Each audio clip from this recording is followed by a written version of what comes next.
Tonight, tensions building between Taiwan and China, with the United States in the middle. China's foreign ministry has condemned Pelosi's visit to Taiwan. It said the visit sends a wrong signal to separatists. The U.S. Speaker of the House of Representatives touched down in Taiwan late on Tuesday aboard a U.S. Air Force jet. China's biggest ever show of force in the Taiwan Strait. Footage from Chinese state TV claims to show the military exercises, which Taiwan says included 11 ballistic missiles fired into the sea.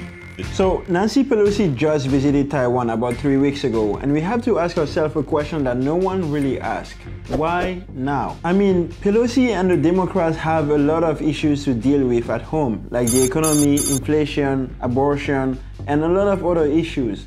And yet, she still decided to go to Taiwan now. So we really have to ask ourselves, what is this crisis about? Why do both the US and China care about this tiny little island that's half the size of Scotland? And the biggest question, why did she decide to go right now? Everything really started on July 19, 2022, but I have to set up the context so you understand the story. We have two big guys fighting over a little island that is half the size of Scotland, but they each have issues at home. To start with China, things are getting harder for President Xi. He used to be on cruise control, just chilling and leading the country with an iron fist before COVID. But in 2022, things are different. China's economy is slowing, inflation is rising, and they have a big housing crisis that led to a lot of protests at home. Now, if we flip to the US, Biden has been dealing with so many issues it's hard to keep track. I mean, the man is really tired. Like, he has a lot to deal with. I got hairy legs that turn blonde in the sun. We hold these truths to be self-evident. All men and women created by you know the that can be defined in a single word.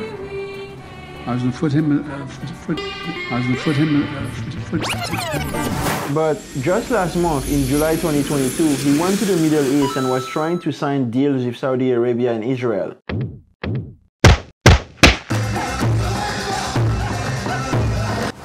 And while all of this is happening in China and the US, globally, the Ukraine and Russia war is still going on, and both China and the US are involved indirectly. So, to level set, a lot of is going on, both for Biden and President Xi. But out of nowhere, on July 19, this bombshell article hit the Financial Times, and it said that Nancy Pelosi wanted to visit Taiwan.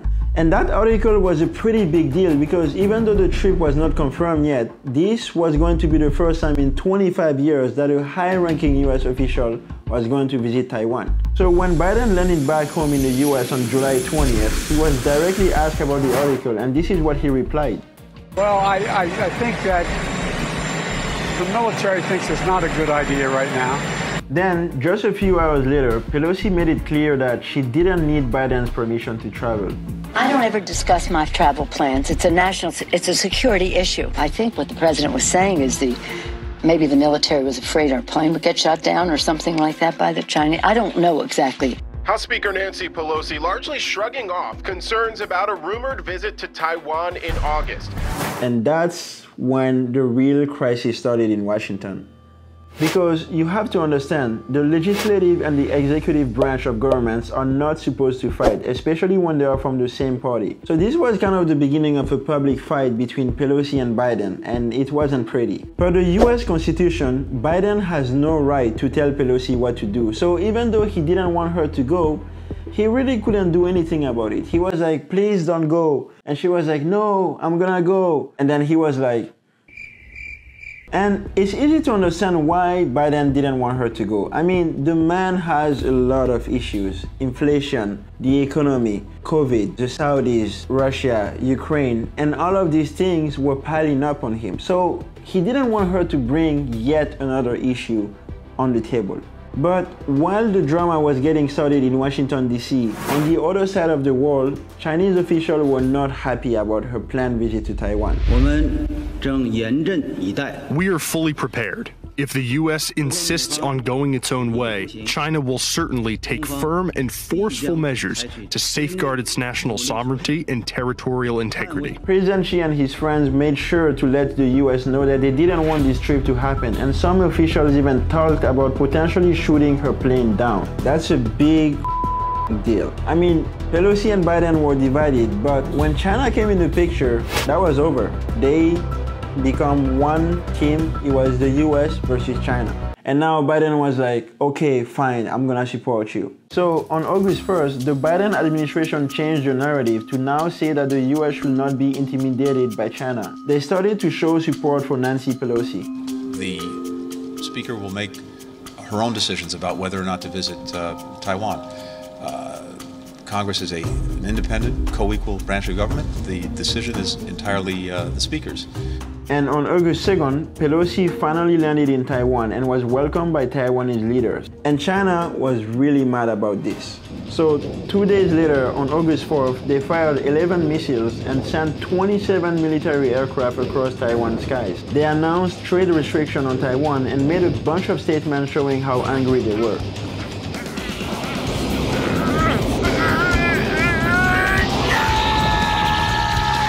So as you can see, there was a lot of moving parts. Pelosi, Biden, President Xi.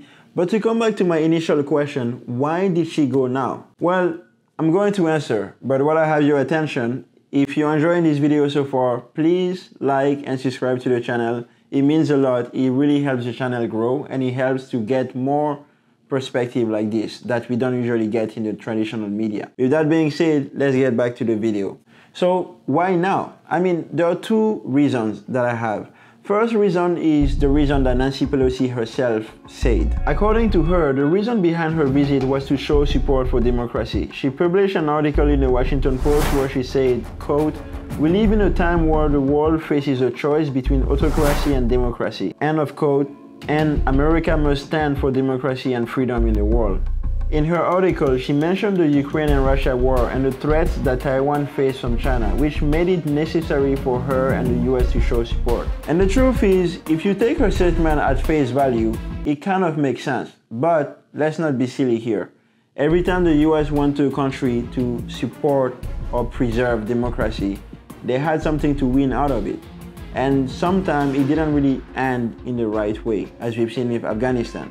So the US going to Taiwan is not really to preserve democracy. There is no such thing as a free lunch. In my opinion, if you read in between the lines, there is something deeper that we have to understand. And that's where, based on my research, I come to the second reason that I found out. The US wants to win the chip war. The truth is that most leading technologies today require semiconductors, from planes to military equipment. The Taiwan Semiconductor Manufacturing Company is the world's largest manufacturer of chips and accounts for 90% of the world's super advanced chips. They supply chips to tech companies like Apple, Qualcomm, and Nvidia.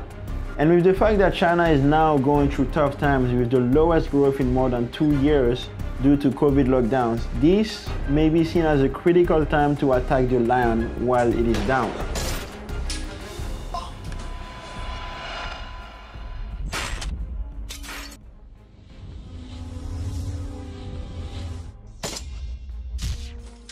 Get it? Attack the lion while it is down, and that's why he's shooting the guy. Okay, alright. Maybe, hopefully you get my humor.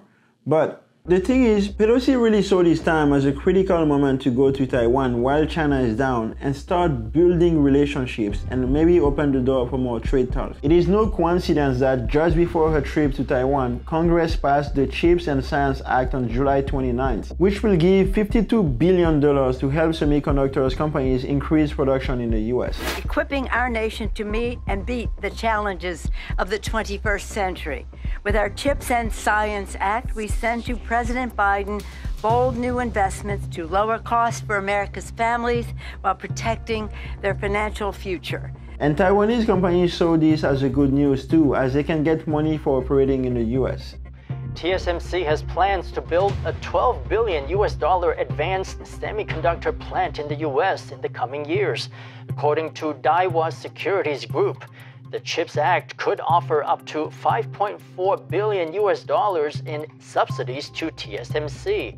It is also no coincidence that right after Nancy Pelosi left Taiwan, more US lawmakers traveled to Taiwan, and it is said that the US is now having trade talks with Taiwan. Coincidence? I don't think so. The interesting part is that Taiwan actually trades a lot more with China today than they do with the US. But this may be an attempt for them to start shifting from China toward the US, little by little. And you have to understand that Taiwan is very important to both the US and China because of the race for artificial intelligence and who can become the #1 global superpower. This makes it increasingly harder as time goes by to avoid a conflict between the US and China, especially knowing how the three countries have a very twisted history. To start with Taiwan and China, here is the beginning of the twisted relationship since 1949. In 1949, he established the People's Republic of China, or the PRC. Chiang fled to Taiwan. The island had a subtropical climate, abundant resources, and advanced infrastructure built by the Japanese. Also, Taiwan was free of communist influence. By the 1950s, there were two Chinas: Chiang's military dictatorship in Taiwan, called the ROC, or the Republic of China, and Mao's communist China, called the PRC, or the People's Republic of China. ROC, PRC. Both claimed to be the real China.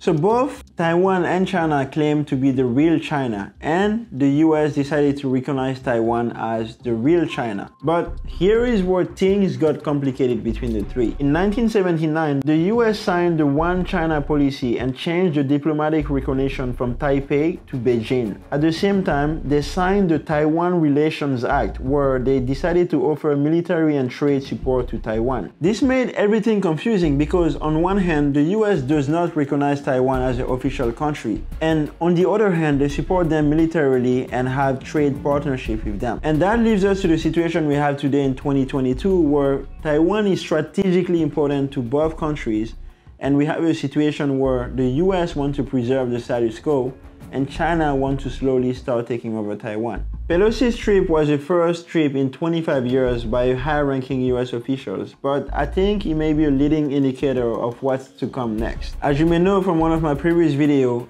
in the fall of 2022, the China Communist Party, the CCP, is going to have the 20th Party Congress, where President Xi is going to try to become president for life.